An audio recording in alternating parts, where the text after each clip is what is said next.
E aí pessoal, tudo bem?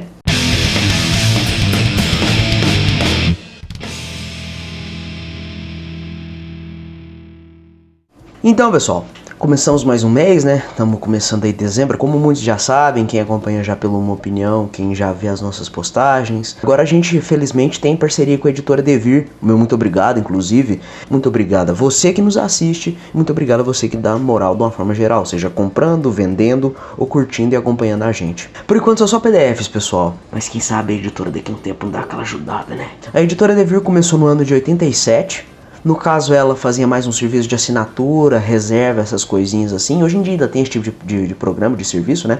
Começou em 87 lá em São Paulo. Depois de mexer com RPG, quadrinhos importados, etc, né? Tanto os americanos, né, norte-americanos, quanto os europeus. Em 96, ela começou também a mexer lá em Portugal, né? Então era um pedaço aqui de venda e alocação de assinaturas aqui no Brasil. E em 96 começou lá em Portugal como editora. Em 2000 ela foi para Espanha. Em 2004 ela começou a mexer com toda a América Latina. E em 2006 também começou a fazer, né? Ela fez a própria Devir Chile. Até 2010 ali ela mexeu com RPG, ela era tipo a mãe dos títulos de RPG, então tipo o tal do GURPS, D&D, que é Dungeons and Dragons, entre outros tipos, né, tipo Vampiro à Máscara e tal. E até 2010 tava tudo debaixo da asa deles. Não só isso, né, também publicou quadrinhos. Uma grande leva de Vertigo foi por eles, um pedação de Hellblazer foi por eles, vários outros quadrinhos, coisas da Dark Horse, como aquele Hardbody que eu mostrei pra vocês, ele é da Devir. Então assim, ela tem um papel muito grande, principalmente nessa época de quadrinhos alternativos e uma berolinha do que era da DC. A Devir ainda atua como editora, tem um site próprio e tem os editais, né, as editoras estrangeiras, ainda a de Portugal, por exemplo, é que eu consigo me lembrar, porque muitos mangás são trazidos de lá pra cá, né? Qual vai ser a recomendação desse mês? Rugas, por Paco Roca. Aqui a capa pra vocês. Aqui agora a ficha. Tudo bem? Do que vai falar o quadrinho? No caso, o Emílio, ele é um senhorzinho, né? Acredito que pelo cabelinho branco deve estar na casa dos 60 e poucos, acredito eu. Ele vai ser internado, né? Ele é primeiramente diagnosticado com Alzheimer, né? Uma doença muito triste. Ele vai ser diagnosticado com Alzheimer e vai ser posto em uma clínica.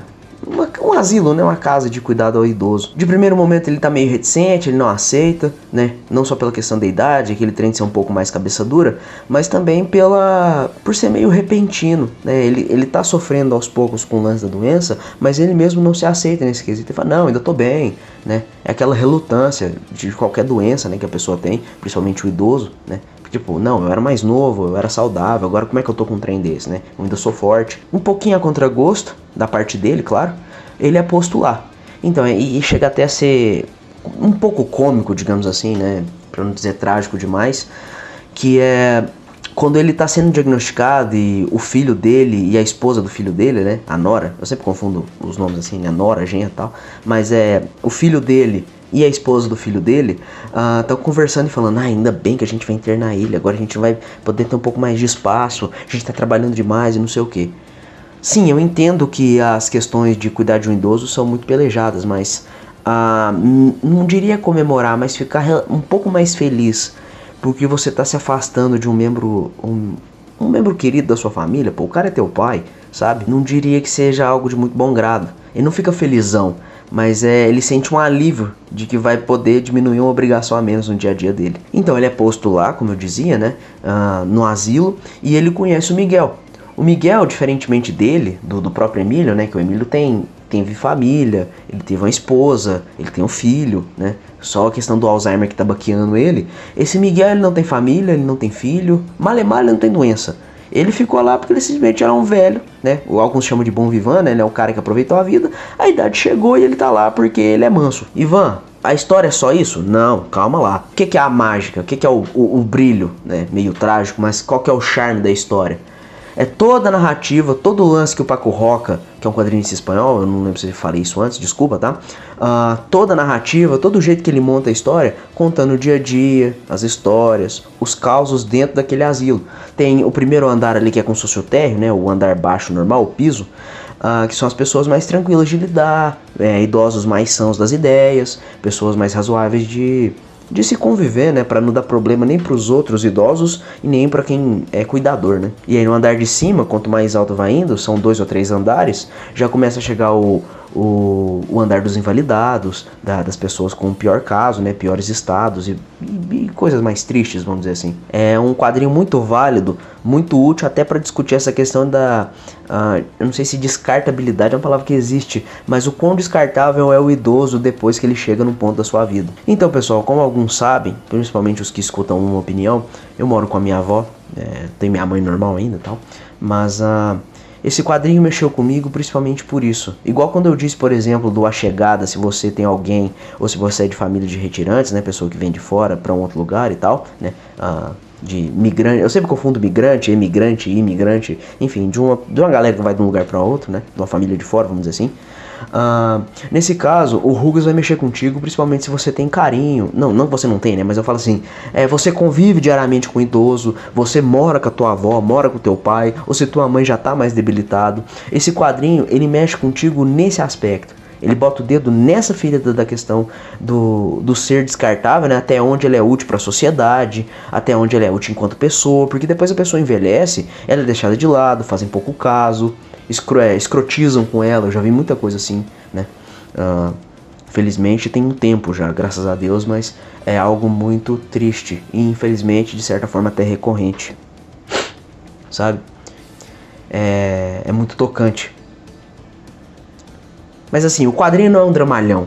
Ele conta a vida do senhorzinho de forma bem humorada, mas o coice vai vir no final de qualquer forma. Afinal, nada é eterno.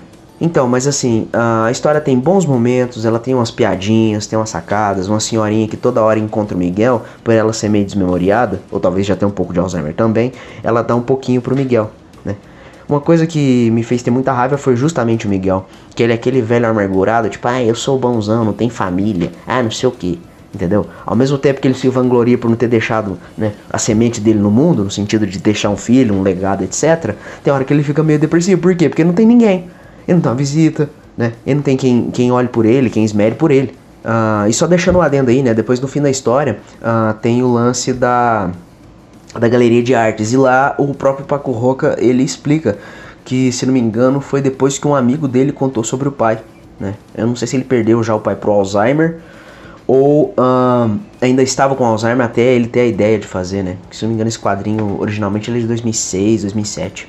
Então, o preço original dele é R$60. A julgar por ser um quadrinho europeu, etc. Ele é mais quadradinho, parece. Aqui tá 20 por 26. R$60 acho que ainda daria. E não tô passando pano porque é um vídeo patrocinado, uma puxação de saco, não.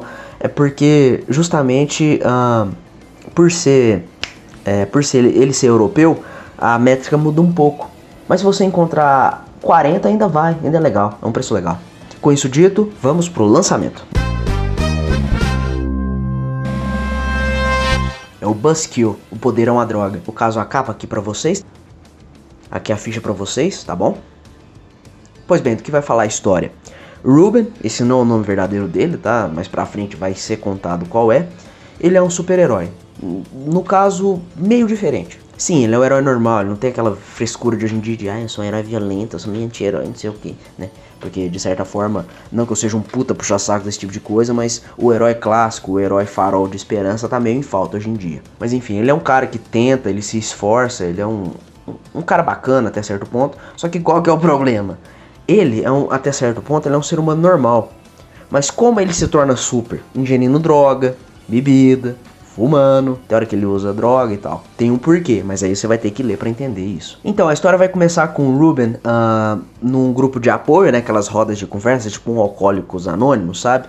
E ele tá ali, ele tá tentando se consertar, ele tá tentando remediar a situação.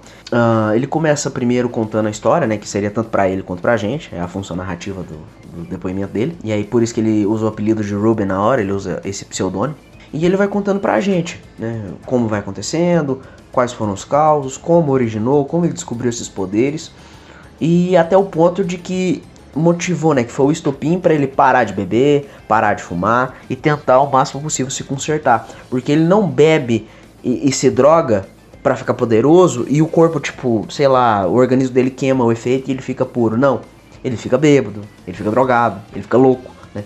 A droga, as coisas, as más substâncias mexem com o organismo dele que dão esse poder. Mas não quer dizer que o malefício não deixa de bater no corpo dele. Então, depois de um certo acontecimento, né, inclusive é por isso que ele tá usando o pseudônimo de Ruben, pra não descobrir a partir da cagada que ele fez. Ele tá tentando se consertar e tá tentando até se reconciliar com a namoradinha dele. Não só isso, ele ainda tem um colega, né, que ele sempre troca o nome, é Falcão Noturno, Falcão da Noite, tem até uma piada com isso na hora. Mas ele também não fica naquela lamoreação, tipo, ai não, eu sou um coitado, ai eu bebo, né? É aquela forma de buscar redenção um tanto quanto relutante. Tipo, eu tenho meu problema, mas eu vou lidar, mas eu não vou ficar me lamoreando demais e tal. Mas ele tem um arrependimento, só que ele não fica...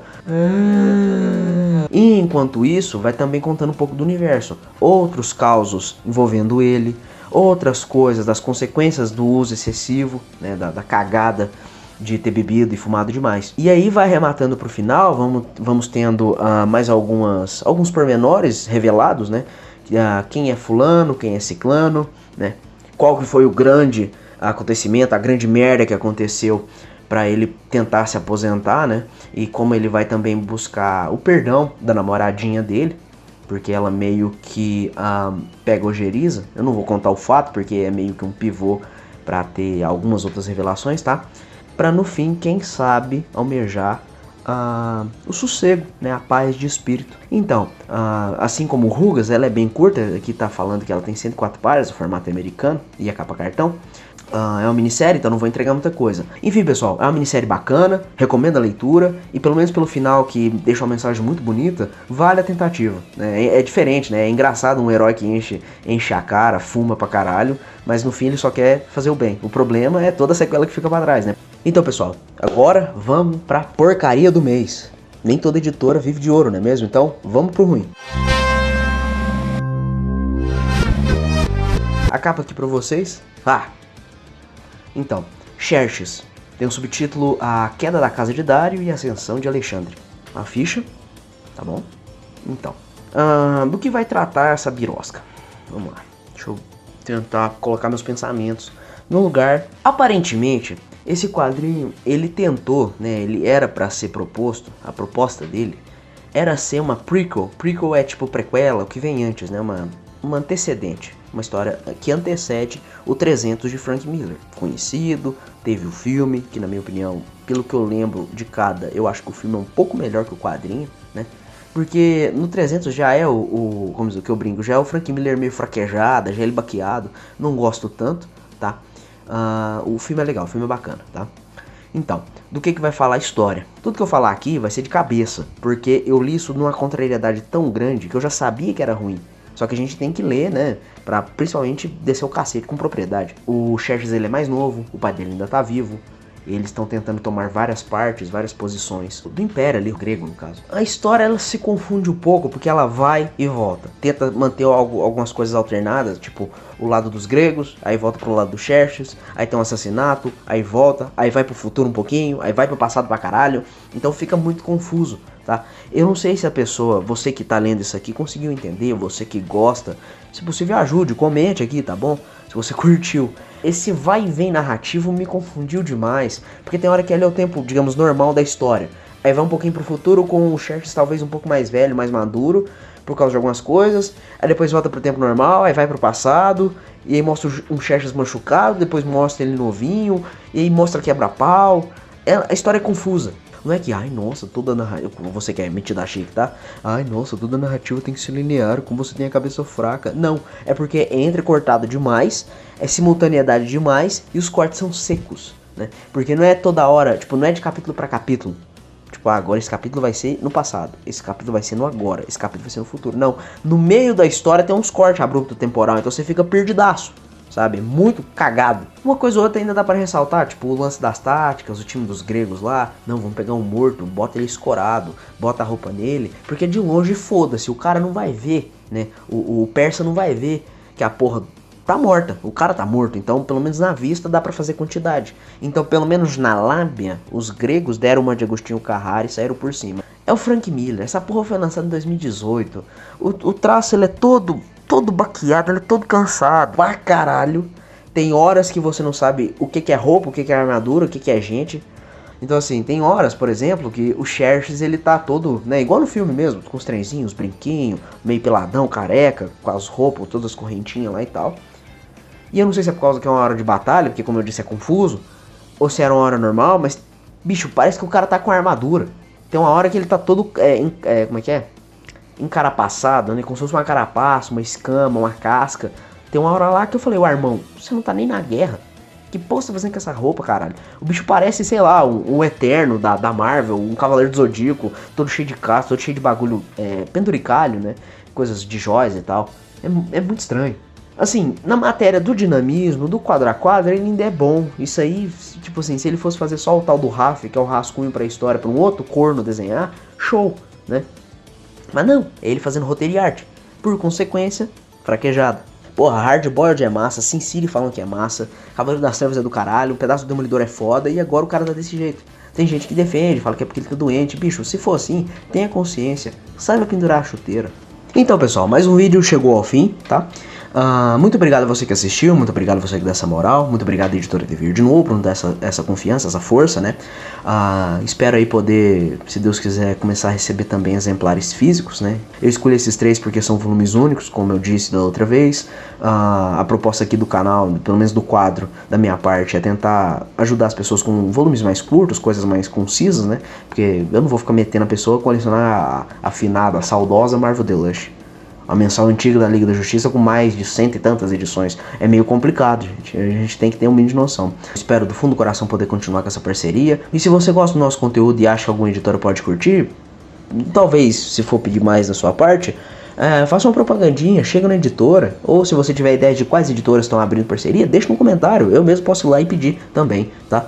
Como eu sempre digo, é feito por vocês e pra vocês. A sua ajuda também conta bastante. Nos sigam nas redes, entre em contato. Estamos vendendo, estamos comprando, estamos trocando também. E é isso. Dê essa força, dê essa moral. Nos dê ideias também. Por favor, comente tudo que você quiser aqui e nos dê essa força. Muito obrigado mesmo. Até o próximo mês. E um beijo na sua alma. Tchau, pessoal.